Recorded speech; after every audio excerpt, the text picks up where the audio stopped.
We are about 3 weeks today, I think it is. I think today is the 25th of July, so that means we're 3 weeks post Ironman Bolton 2021. So after a good 3 weeks away, I have done not over much, considering obviously all my training I was doing before the Ironman. I think after the Ironman, I had that 1 week where I pretty much did nothing, where I was away on holiday. That's where I did film on my last video, if you did see it, my post-race recap. That week, I pretty much did absolutely nothing. So the Monday to Friday, I was on holiday in Wales and then to Liverpool, no training whatsoever. And then on the Sunday, I tried a run, but it didn't really go to plan. Noticed that I had a few little niggles in my feet, in my ankles, and I think I had the onset of plantar fasciitis, which, if you ever had it before, I haven't, but I've had clients who have had it, and I know for a fact that it's not pleasant. So I had that week where I pretty much did absolutely nothing, and then the start of the week before last week, so my second week post-race, I did start to implement. I did one swim, and that actually is the only swim I've done since the Ironman. So I did go out on the bike a few times, so I've been out, I think, in total about 3 or 4 times maybe now. Alright, so we are on our first ride back out since the Ironman. Just climbed a relatively steep hill up out in about 9 miles out, just over around half an hour out into the countryside of Northumberland. Feels great to be back out, especially in the nice weather and not the pissing down rain of Bolton just over 2 weeks ago. So just wanted to do 1 hour today, somewhere around like 17-18 miles, nothing crazy, and hopefully over the next few weeks we'll start to get out. It feels good not to be following a specific plan. I can just do what I want, put the power down when I want, go easy when I want. Feels good. So just chilling at the minute. Thought I'd get the phone out, record this video and show you the views as well. And this is one of the best things about cycling. So I'm gonna get home, have some food and gym session later.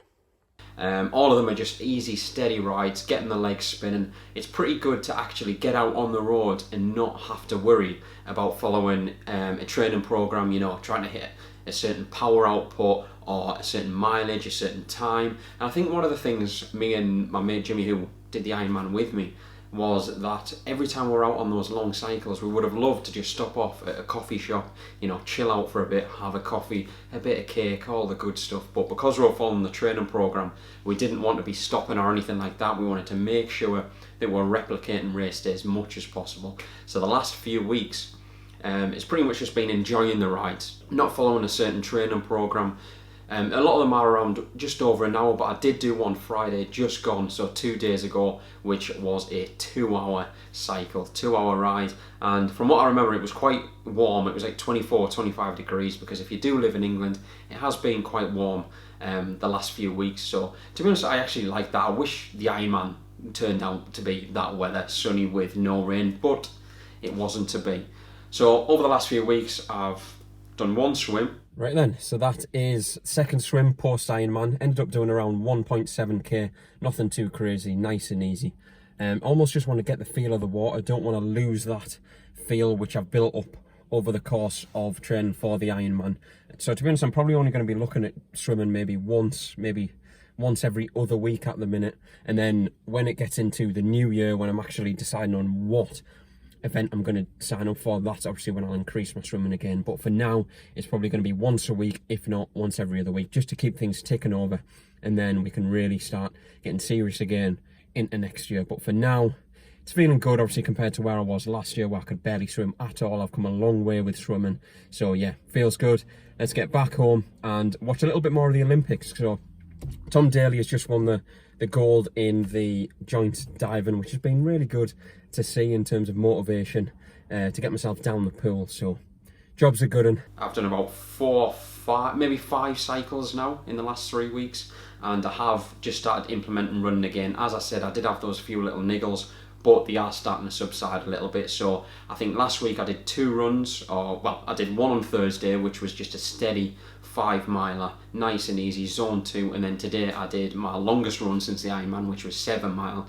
Nothing too crazy, obviously, but again, I didn't want to go too much into the deep end and, you know, cause an injury or anything like that. So I did 7 miles today, steady pace at like an 8:25, 8:30 minute per mile. nice and easy, but it really does feel good to get back into the swing of things. So that begs the question, what is next? What is next for me? Am I going to do another Ironman? Am I going to do another 70.3 or any type of triathlon at all? We were talking about this before we did the Ironman, me and my mate, was that, you know, we don't know how we're going to feel after it, whether it was just going to be the Ironman and then we're just going to call it a day with triathlon.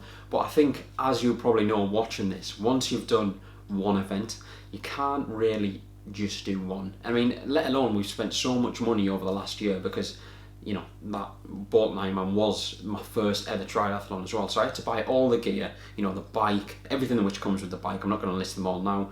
You know, the swimming stuff like the wetsuit, running trainers, etc. You know, it's a lot of investment to put in. And the last thing I want to do is just chuck it all away now. So, and not just that, but I actually think I really do enjoy the training. I really enjoyed having that specific goal to train for over the winter and then leading up to July the 4th. Whereas beforehand, I was mainly just coming from a strength background. I am a personal trainer as well, so I work in the gym. So I was doing a lot of weight training, you know, 5-6 days a week, which was great. But I wasn't actually training for anything specifically. So this Ironman actually gave me that. It gave me that thing to train for. And I think, as everyone says, once you've done your first one, you want to keep doing another one. So to answer the question, I think, obviously it's not set in stone and we're only 3 weeks post event now, but I think I do want to do a 70.3 next year. So I'm not going to do any more races or events this year at all. I'm just going to take the time off and, well, train, but, you know, not following a specific training program, build my fitness even more. Full distance 140.6 I probably won't do within the next couple of years, if I'm totally honest. I really want to try the 70.3 distance, because as we know, training for a 140.6 is long. It is not easy on your time schedule and on your, you know, your family, especially if you've got kids. I don't, but I can imagine it would be even more strenuous if you did. Next year I'm going to look at getting in a 70.3 race, whether that's an Ironman or an Outlaw or one of those other companies. That may be it.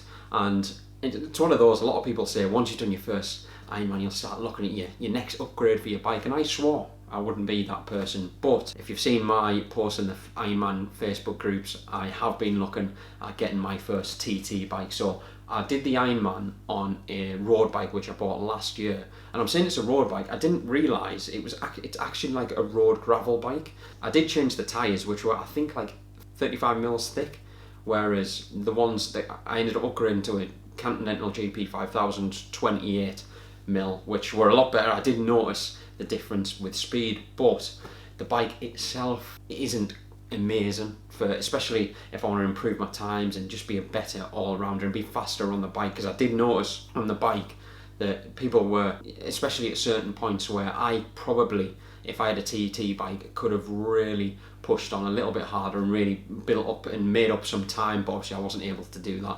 I'm not saying that was all down to the bike, but I think it did have something to do with it as well. Over the next 9 to 10 months, I am going to focus on, well, chilling out for the rest of the year in terms of not training specifically for a race, although I am still going to continue to cycle and run. I'm probably going to be doing 3 gym sessions, so strength sessions per week, maybe 2 runs and 2 or 3 cycles, and then the odd swim here and there, maybe once a week or once every other week.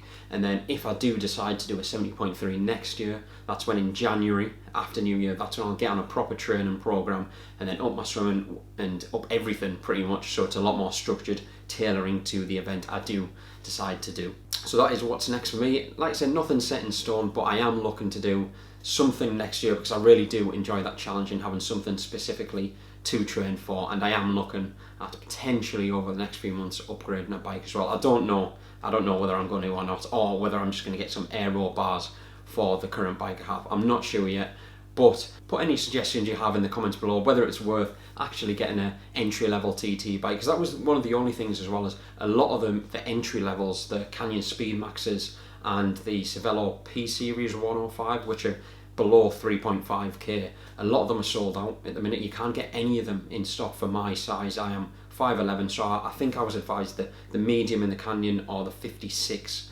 centimetre in the Cervelo. A lot of them in my size, just you can't get them anywhere. So I'm going to wait over the next few months. It's probably a good thing to actually weigh up whether it actually is worth it, me getting them. So that's what's happening over the next few weeks, months, and over the next year hope you enjoyed this video, and anything you want to say or any suggestions, put them in the comment below and hit subscribe. Thank you.